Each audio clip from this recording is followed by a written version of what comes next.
नमस्कार। आकाशवाणी से समाचार प्रभात के साथ मैं फरहत नाज।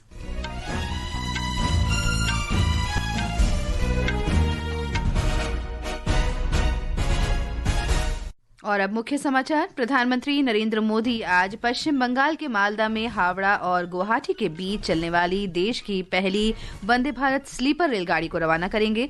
श्री मोदी 3,000 करोड़ रुपए से अधिक की कई रेल और सड़क परियोजनाओं का भी शुभारंभ करेंगे। भारत और जापान के बीच एआई डायलॉग शुरू। दोनों देश महत्वपूर्ण खनिजों पर संयुक्त कार्य समूह गठित करने के लिए सहमत। विदेश मंत्री डॉक्टर सुब्रमण्यम जयशंकर ने कहा, ये द्विपक्षीय साझेदारी वैश्विक अर्थव्यवस्था के जोखिम को कम करने में सक्षम। प्रवर्तन निदेशालय ने अल-फलाह विश्वविद्यालय के कुलपति और अन्य के खिलाफ धन शोधन मामले में आरोप पत्र दाखिल किया। समूह से जुड़ी 140 करोड़ रुपए की संपत्ति जब्त। अमेरिका के राष्ट्रपति डोनाल्ड ट्रंप की ग्रीनलैंड पर अमेरिका के दावे का विरोध करने वाले देशों पर जवाबी शुल्क लगाने की धमकी। और अंडर 19 एक दिवसीय क्रिकेट विश्व कप में आज भारत और बांग्लादेश का जिम्बाब्वे के बुलावाओ में मैच आज दोपहर 1 बजे से। अब समाचार विस्तार से। प्रधानमंत्री नरेंद्र मोदी आज मालदा रेलवे स्टेशन पर हावड़ा, गुवाहाटी और कामाख्या के बीच चलने वाली भारत की पहली वंदे भारत स्लीपर रेलगाड़ी को रवाना करेंगे। हमारे संवाददाता ने बताया है कि प्रधानमंत्री मोदी गुवाहाटी हावड़ा वंदे भारत स्लीपर रेलगाड़ी को भी वर्चुअल रूप से रवाना करेंगे। वंदे भारत चेयर कार की सफलता के बाद अब वंदे भारत स्लीपर एक्सप्रेस की शुरुआत होने से भारत में लंबी दूरी की ट्रेन यात्रा अब और तेज, सुरक्षित और आरामदायक हो जाएगी। हावड़ा गुवाहाटी मार्ग देश के सबसे महत्वपूर्ण रेल मार्गों में से एक है, जिस पर रोजाना लाखों यात्री सफर करते हैं। इस ट्रेन के शुरू होने से कालीघाट मंदिर और कामाख्या देवी मंदिर जैसे प्रमुख तीर्थ स्थलों की यात्रा अब और आसान, सुरक्षित और सुविधाजनक हो जाएगी। हावड़ा गुवाहाटी के बीच चलने वाली यह नई वंदे भारत स्लीपर ट्रेन मौजूदा समय में इस रूट पर चलने वाली सबसे तेज ट्रेन सरायघाट एक्सप्रेस की तुलना में काफी कम समय लेगी। यात्रा समय कम होने से क्षेत्रीय व्यापार, पर्यटन और रोजगार को बढ़ावा मिलेगा। साथ ही अलग अलग क्षेत्रों के बीच आर्थिक और सांस्कृतिक रिश्ते और मजबूत होंगे। दीपेंद्र कुमार, आकाशवाणी समाचार, गुवाहाटी। इसके अलावा प्रधानमंत्री नरेंद्र मोदी पश्चिम बंगाल में 4 प्रमुख रेलवे परियोजनाओं की आधारशिला रखेंगे। श्री मोदी मालदा में 4 नई अमृत भारत एक्सप्रेस रेलगाड़ियों को भी वर्चुअल रूप से रवाना करेंगे। प्रधानमंत्री शाम को असम के गुवाहाटी में बोडो समुदाय की समृद्ध विरासत का उत्सव मनाने वाले एक ऐतिहासिक सांस्कृतिक कार्यक्रम बागु रुम्बा द्वो 2026 में भी हिस्सा लेंगे। भारत और जापान महत्वपूर्ण खनिजों पर संयुक्त कार्य समूह गठित करने के लिए सहमत हो गए हैं। विदेश मंत्रालय ने बताया है कि रक्षा सहयोग दोनों देशों के लिए बेहद महत्वपूर्ण है। विदेश मंत्रालय के प्रवक्ता रणधीर जायसवाल ने बताया कि जापान के विदेश मंत्री और भारत के विदेश मंत्री के बीच इस विषय पर चर्चा हुई। उन्होंने बताया कि विदेश मंत्री डॉक्टर सुब्रमण्यम जयशंकर ने कहा कि ये द्विपक्षीय साझेदारी वैश्विक अर्थव्यवस्था के जोखिम को कम करने में सक्षम है। विदेश मंत्रालय ने कहा कि आर्थिक सुरक्षा पहल के भारत और जापान आर्थिक सुरक्षा के क्षेत्र में सार्वजनिक निजी सहयोग बढ़ाने के लिए निजी क्षेत्र संवाद का आयोजन करेंगे। एआई में सहयोग को गति देने के लिए दोनों पक्षों ने विदेश मंत्रालयों के नेतृत्व में एआई संवाद भी शुरू किया है। इसके अलावा दुर्लभ पृथ्वी तत्वों और महत्वपूर्ण खनिजों में सहयोग को आगे बढ़ाने के लिए दोनों पक्षों ने 2026 की शुरुआत में महत्वपूर्ण खनिजों पर संयुक्त कार्य समूह का गठन करने का निर्णय लिया है, जो एक नई पहल है। चाबहार बंदरगाह के बारे में श्री जायसवाल ने कहा कि पिछले वर्ष 28 अक्टूबर को अमेरिका के वित्त विभाग ने सशस्त्र प्रतिबंधों में छूट के संबंध में दिशा निर्देश जारी किए थे। On 28th October 2025, पिछले वर्ष 28 अक्टूबर को अमेरिका के वित्त विभाग ने एक आदेश जारी किया था, जिसमें सलाह दी गई थी कि यह गाइडेंस कंडीशनल सेक्शन वेवर के बारे में है, जो 26 अप्रैल तक मान्य है। हम इस प्रावधान पर काम करने के लिए अमेरिका के साथ बातचीत कर रहे हैं। with the US side in working out this arrangement. विदेश मंत्री डॉक्टर सुब्रमण्यम जयशंकर ने नई दिल्ली में आयोजित 6ठे वार्षिक निशस्त्रीकरण और अंतर्राष्ट्रीय सुरक्षा फेलोशिप कार्यक्रम में भाग ले रहे 39 देशों के प्रतिनिधियों से बातचीत की। सोशल मीडिया पोस्ट में डॉक्टर जयशंकर ने कहा कि उन्होंने युवा प्रतिभागियों के साथ विश्व के सामने मौजूद विभिन्न सुरक्षा चुनौतियों पर विचार विमर्श किया और इनसे निपटने के लिए व्यावहारिक तथा रचनात्मक कूटनीति के महत्व पर भी बल दिया।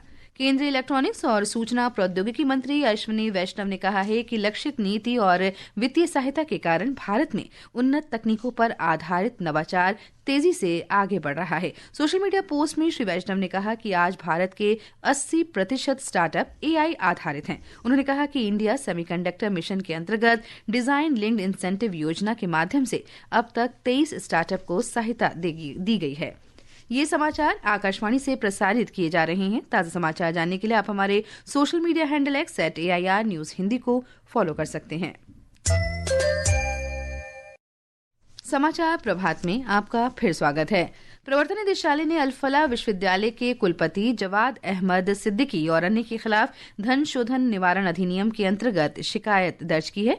निदेशालय ने बताया कि अल-फलाह चैरिटेबल ट्रस्ट, अल-फलाह विश्वविद्यालय और उससे संबंधित संस्थानों से जुड़े कथित अपराध की आय के सृजन और धन शोधन के संबंध में आरोपियों के खिलाफ न्यायालय में शिकायत दर्ज की गई है। निदेशालय ने कहा कि हरियाणा में समूह से जुड़ी लगभग 140 करोड़ रुपए की संपत्ति को अस्थायी रूप से जब्त किया गया है। निदेशालय ने बताया कि इस संबंध में अब तक लगभग 493 करोड़ रुपए की आपराधिक आय का अनुमान है। सर्वोच्च न्यायालय ने कलकत्ता उच्च न्यायालय के उस आदेश पर रोक लगा दी है जिसमें मुकुल रॉय को भाजपा छोड़कर सत्तारूढ़ तृणमूल कांग्रेस में शामिल होने के कारण पश्चिम बंगाल के विधायक पद से अयोग्य घोषित कर दिया गया था। उच्च न्यायालय ने अपने आदेश में कहा था कि श्री रॉय, जो 2021 में कृष्णानगर उत्तर से भाजपा के टिकट पर चुने गए थे, तृणमूल कांग्रेस में शामिल होने के बाद दल बदल विरोधी कानून के तहत अयोग्य हो गए थे और उनकी लोक लेखा समिति की अध्यक्षता भी रद्द कर दी गई थी। केंद्र सरकार ने वर्ष 2024-25 के दौरान किसानों की कृषि संबंधी जरूरतों को समय पर पूरा करने के लिए रिकॉर्ड स्तर पर उर्वरकों की उपलब्धता सुनिश्चित की है। रसायन और उर्वरक मंत्रालय ने बताया कि उर्वरकों की अनुमानित राष्ट्रीय आवश्यकता लगभग 152.5 करोड़ बोरियों के मुकाबले सरकार ने लगभग 176.79 करोड़ बोरियों की उपलब्धता सुनिश्चित की है।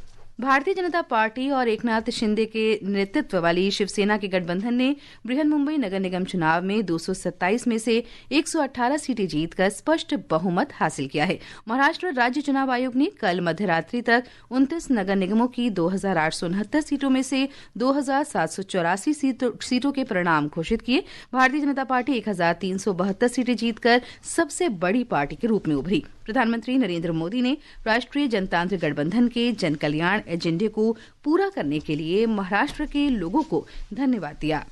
गणतंत्र दिवस समारोह में इस वर्ष राष्ट्रीय गीत वंदे मातरम के 150 वर्ष पूरे के होने के उपलक्ष्य में भारत की सैन्य शक्ति और सांस्कृतिक विविधता का अनूठा संगम देखने को मिलेगा। कल नई दिल्ली में एक संवाददाता सम्मेलन को संबोधित करते हुए रक्षा सचिव राजेश कुमार सिंह ने बताया कि ये समारोह आत्मनिर्भर भारत की परिकल्पना के साथ साथ राष्ट्रीय गीत को एक अनूठी श्रद्धांजलि अर्पित करेगा। एक रिपोर्ट।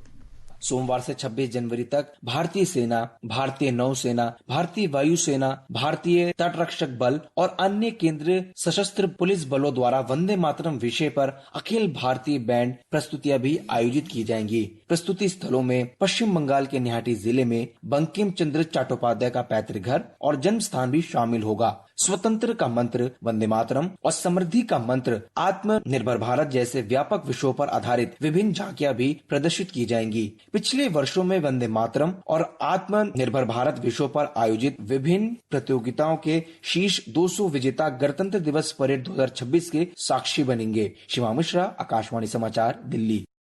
अमेरिका के राष्ट्रपति डोनाल्ड ट्रंप ने ग्रीनलैंड के अधिग्रहण की अमेरिका की योजना का विरोध करने वाले देशों पर जवाबी शुल्क लगाने की धमकी दी है। व्हाइट हाउस में एक बैठक में श्री ट्रंप ने कहा कि ग्रीनलैंड अमेरिका की सुरक्षा के लिए महत्वपूर्ण है। उन्होंने कहा कि आर्कटिक में रूस और चीन की बढ़ती उपस्थिति से अमेरिका की रक्षा करना आवश्यक है। हालांकि डेनमार्क और ग्रीनलैंड ने अर्ध स्वायत्त क्षेत्र को बेचने की ट्रंप की मांग को खारिज कर दिया है और कई नाटो सहयोगियों ने क्षेत्र में सुरक्षा मजबूत करके डेनमार्क का समर्थन किया है। ट्रंप ने कहा है कि नाटो ने अमेरिका के साथ ग्रीनलैंड पर चर्चा की है और ये भी कहा है कि अमेरिका की सैन्य शक्ति अधिग्रहण को आवश्यक बनाती है।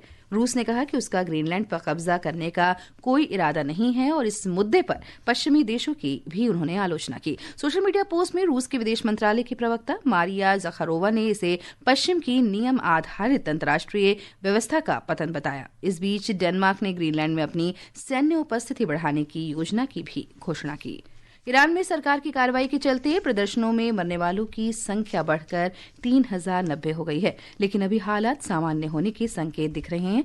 इस तनावपूर्ण माहौल के बीच कट्टरपंथी धर्मगुरु आयतुल्ला अहमद खातमी ने गिरफ्तार प्रदर्शनकारियों को मौत की सजा देने की मांग की है और अमेरिका के राष्ट्रपति डोनाल्ड ट्रंप को भी धमकी दी है। वहीं ट्रंप ने सैकड़ों प्रदर्शनकारियों की फांसी रद्द करने पर ईरानी नेताओं को धन्यवाद दिया। पोलैंड के उप प्रधानमंत्री और विदेश मंत्री रादोस्लाव सिकोर्स्की 3 दिन के भारत दौरे पर हैं। श्री सिकोर्स्की कल जयपुर साहित्य महोत्सव में भाग लेंगे। उनका नई दिल्ली में विदेश मंत्री डॉक्टर सुब्रमण्यम जयशंकर से मुलाकात करने का भी कार्यक्रम है। जम्मू कश्मीर के डोडा जिले में स्थित सुरम्य शहर भदेरवा में आज से 2 दिन का भदेरवा शीतकालीन महोत्सव शुरू हो रहा है। इसका उद्देश्य शीतकालीन पर्यटन को बढ़ावा देना, क्षेत्र की समृद्ध सांस्कृतिक विरासत का प्रदर्शन करना और देश भर से पर्यटकों को आकर्षित करके स्थानीय आर्थिक गतिविधियों को बढ़ावा देना है। जम्मू कश्मीर का युवा और खेल निदेशालय आज से जम्मू में सृजन विषय के अंतर्गत पहले जम्मू कश्मीर खेल सम्मेलन का आयोजन कर रहा है। 2 दिन के इस सम्मेलन का उद्देश्य खेल अवसंरचना को मजबूत करना, खेलों में युवाओं की भागीदारी को बढ़ावा देना और जम्मू कश्मीर में खेलों को खेलेगा भारत जैसी राष्ट्रीय पहल के साथ जोड़ना है। अंडर 19 क्रिकेट एक दिवसीय विश्व कप में भारत आज दोपहर जिम्बाब्वे के बुलावायो में ग्रुप ए के अपने दूसरे मैच में बांग्लादेश से खेलेगा।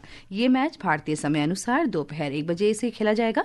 बारिश से प्रभावित पहले मैच में भारत ने डकवर्थ लुईस नियम के तहत अमेरिका को 6 विकेट से हराया था। राष्ट्रीय राजधानी दिल्ली और आसपास के क्षेत्रों में वायु गुणवत्ता में गिरावट को देखते हुए तत्काल प्रभाव से graded response action plan grab 3 लागू कर दिया गया है। ये निर्णय आज वायु गुणवत्ता सूचकांक 354 दर्ज किए जाने के बाद लिया गया। प्रतिबंधों में भवन और सड़क निर्माण गतिविधियां प्रतिबंधित रहेंगी। दिल्ली के बाहर पंजीकृत BS4 डीजल संचालित हल्के वाणिज्यिक वाहनों में आवश्यक वस्तुओं को ले जाने या आवश्यक सेवाएं प्रदान करने वाले वाहनों को छोड़कर किसी भी वाहनों को राष्ट्रीय राजधानी में प्रवेश करने की अनुमति नहीं होगी।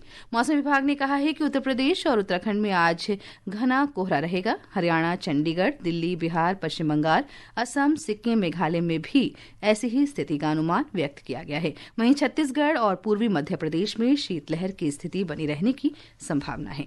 ये समाचार हमारी वेबसाइट www.newsonair.gov.in और हमारी news on AIR mobile app पर भी उपलब्ध हैं। और अब आज के समाचार पत्रों की सुर्खियों के साथ हैं नवीन सक्सेना। धन्यवाद फरहत।